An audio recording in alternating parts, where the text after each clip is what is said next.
Добрый день.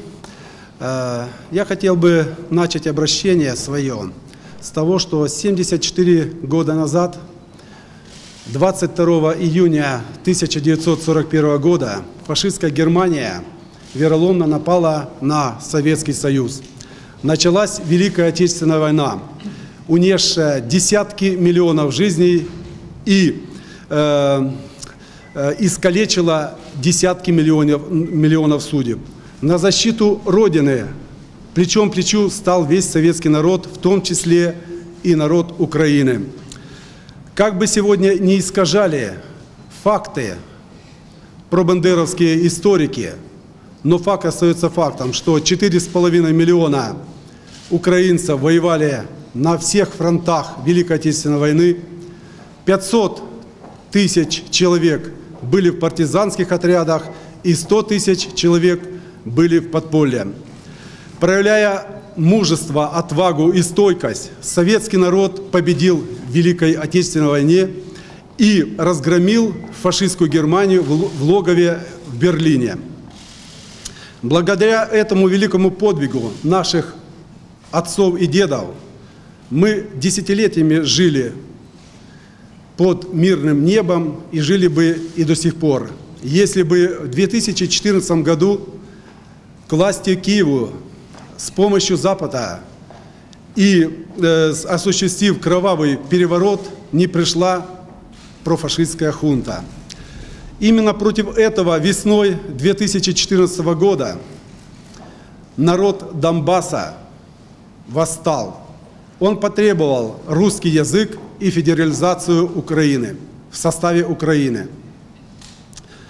На это преступная власть Киева послала против мирных людей Донбасса, против шахтеров, металлургов, полностью вооруженные силы Украины и бандформирования. 12 апреля 2014 года под Славянском пролилась первая кровь. Вот уже 2 года, как осуществляется уничтожение городов, населенных пунктов, убивают мирных жителей, в том числе стариков, женщин и детей.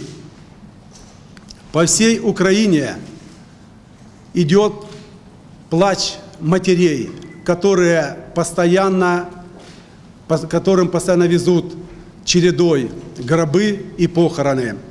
Как человек, я не могу смотреть на это отстраненно, и как генерал Вооруженных сил Украины, всю свою жизнь посвятившим вопросам обороны Украины от внешних врагов, заявляю: использование вооруженных сил против мирного населения является преступлением.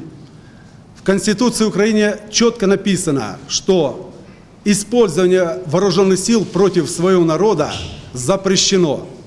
Рядом со мной находятся офицеры, которые не захотели выполнять преступные приказы командования и этой фашистской хунты. Они не хотят убивать свой народ, а эта власть хочет только убивать и наживаться на этой войне. Эти офицеры с оружием в руках сейчас защищают свои семьи, свои дома. Кроме того, я обращаюсь к мировой общественности с просьбой обратить особое внимание на системное нарушение прав человека, геноцид населения, на убийство мирных жителей, стариков, женщин и детей. Также я обращаюсь к генералам, офицерам и военнослужащим Вооруженных сил Украины. Не становитесь палачами и карателями, не уподобайтесь тем, кого в 1945 году Нюрнбергский трибунал признал преступниками. Ведь вы все знаете, что у преступлений нет срока давности. Я призываю снести проамериканскую хунту, захватившую власть в стране, остановить кровавую бойню. Любая война заканчивается миром. Великая Отечественная война закончилась миром, закончится и эта война. Но все военнослужащие, я еще раз обращаюсь, не пачкайте руки кровью своего же народа. Эти руки вам пригодятся для того, чтобы созидать, жить в мире, дружбе и в покое. Я генерал-майор Вооруженных сил Украины Коломеец Александр Вячеславович. Мои последние должности – помощник министра обороны Украины, главный аналитик Вооруженных сил Украины. Я 19 лет проработал с 1998 года. Я по 2007 год я проработал областным военкомом Донецким, а до этого я работал на разных должностях, был военным комендантом, начальником гарнизона в Донецке, и 19 лет я прослужил здесь. Я был направлен по распределению в 1988 году после окончания академии имени Куйбышева сюда, в Донецк. В 2007 году меня перевели в Киев на повышение. На сторону ДНР перешли сотни солдат и офицеров, которые сейчас находятся на защите наших рубежей Донецкой Народной Республики. Это я могу вам сказать точно. Год назад началось АТО против Донбасса. В это время прошло как раз массовый переход офицеров. То есть они уходили с Вооруженных сил Украины и переходили сюда. Потому что здесь их были семьи, дома, и они переходили для того, чтобы защищать свою землю. Я прошел сам Афганистан, многие здесь тоже были в горячих точках. Вы понимаете, ведь не самое заключается в том, что чего-то бояться.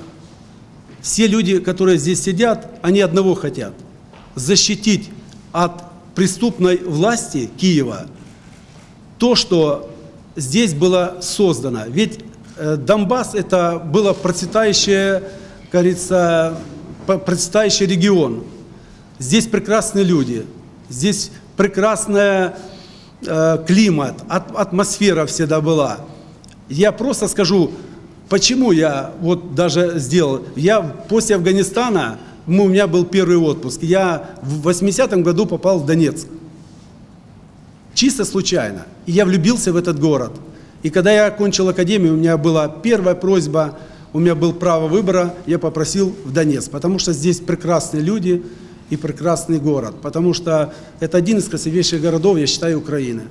И то, что народ Донбасса попросил одно – дайте русский язык, дайте федерализацию в составе Украины. Ну что, за это надо было посылать вооруженные силы и со всех орудий расстреливать города, села, убивать людей. Вы уже знаете, что более 6,5 тысяч человек погибло здесь.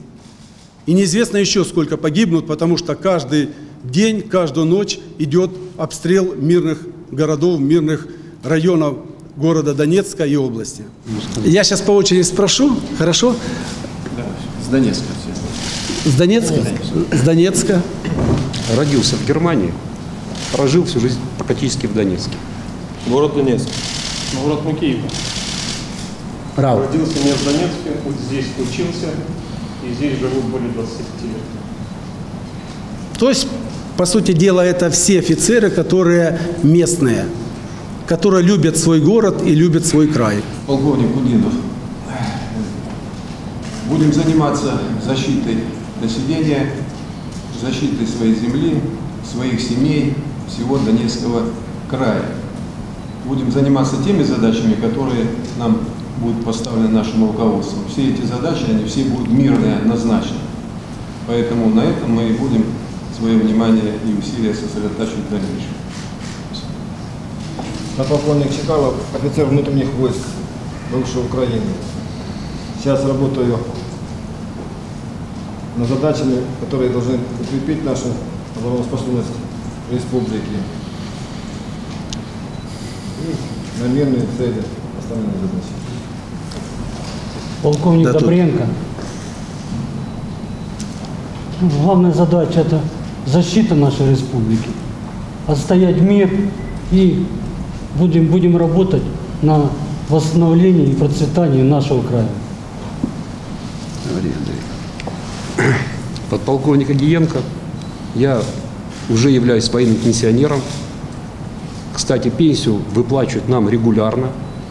Поэтому после нашей победы я буду сидеть на ставке и ловить рыбу, нянчить внуков и заниматься тем, но обычной жизнью.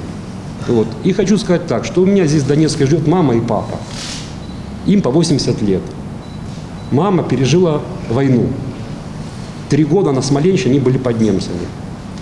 Она внимательно смотрит, и это посмотрит. Она всегда говорит: Андрюша, говорит, что же они, говорит, сволочи творят? Фашисты себя так не вели. Когда были под оккупацией, фашисты себя так не вели. Когда мама живет на Соловках, выходит на рынок, а рядом рвутся мины. Когда на церкви убивают людей, мне отец говорит: ты что, говорит, сидишь, иди защищай нас. Кстати, общаюсь со многими офицерами ВСУ, бывшими коллегами, которые еще не смогли запятнать себя кровью. Свои батальоны, так называемые бандеровские, они так и называют: наши фашисты.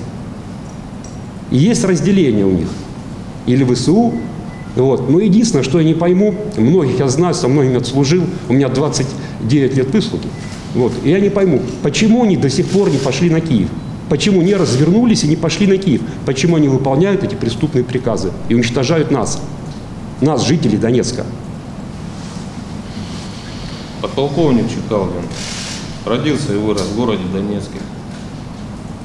После окончания боевых действий найдем чем заниматься. Город у нас большой, промышленность поднимать будем. Там, где будем нужнее, там мы будем трудиться. Подполковник Немилев. В первую очередь отстоять интересы республики, интересы своих родных и близких. Также рядом остались, рядом со мной, остались те же жители, которые были до военных действий, поэтому отстоять их интересы, и работать на процветание будущего республики. Полковник запаса детей. Будем жить и работать, строить мирную жизнь.